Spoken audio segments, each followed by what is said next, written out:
Good morning. I wanted to show you today where I work to make my art, not just work. And I thought it would be fun if first I showed you what I did and where I set up and how I set up.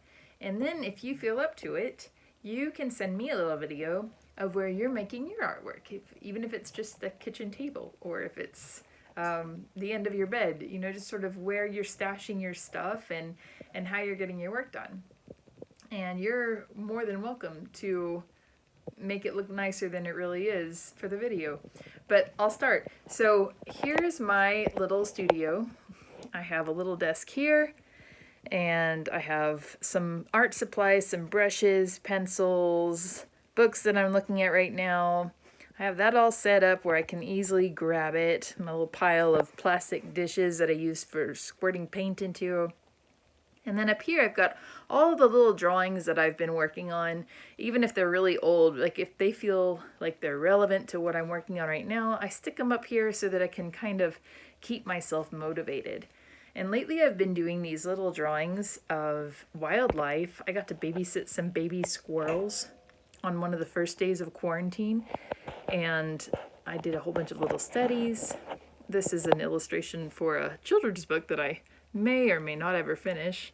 And then possums are something that I'm working on right now as well. So hold on to that, and we will readdress that in a minute. And then over here I've got this big bookshelf where I keep all of my art supplies, pads, paper pads, and tape, and various plastic things again that I need. I use those so much. It seems like I've always got too many, and then I start using them and then I'm all out again.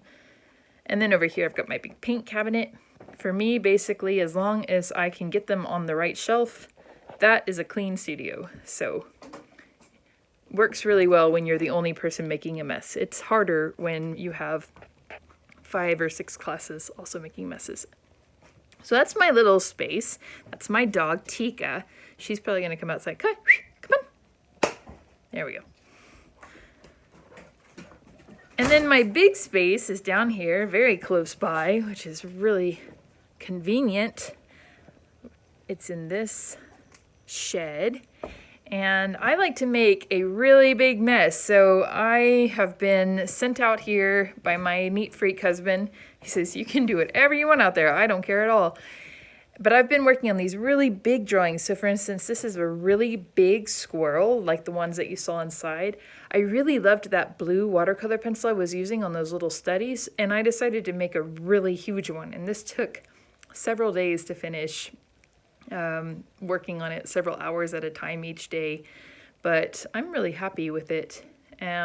Fur is something that I've been working on a lot. I'm also working on these big creatures. Actually, I'm not really working on them anymore. I'm done. I've kind of explored them and now I'm finished. But I was really excited by the idea of monsters for a little while. And I especially liked the idea of making monsters seem soulful and human and misunderstood. And I made a whole bunch of drawings of that. So many that I can't even hang them all up. I've run out of space. Here's another one. And expression is really important to me. Shadow and light, those are really important to me. And also making sure that I haven't confused people by making it too monstrous or too human. I'm not trying to draw like horror illustrations. And then in here, I work on smaller things. They're still pretty big, but smaller than out there. And these are some more of the little backyard animal illustrations. So possums and cliff swallows. We've been seeing a lot of cliff swallows because it's the season for those around here. And I'm really enjoying this texture that I've got on the paper. I've been playing with using different weird materials like furniture polish and even dirt from the ground and smearing it on my paper, and so I'm getting some interesting results out of that. And then over here I've got something that I'm not really happy with. I'm probably going to cover that up later today. This is my This is my catch-all. You call, when you throw things down, that's your catch-all. So this is my catch-all. It's got my snacks, it's got my speaker and my computer, and this is a big, intimidating blank board that I'm not sure what I'm gonna do with. If you have any suggestions, I would love to hear it. So that's where I'm working. That's what I'm doing since I can't be in the classroom right now. And I would love to see your space if you want to share it with me. So make a little video and give me a tour and email it to me if you'd like.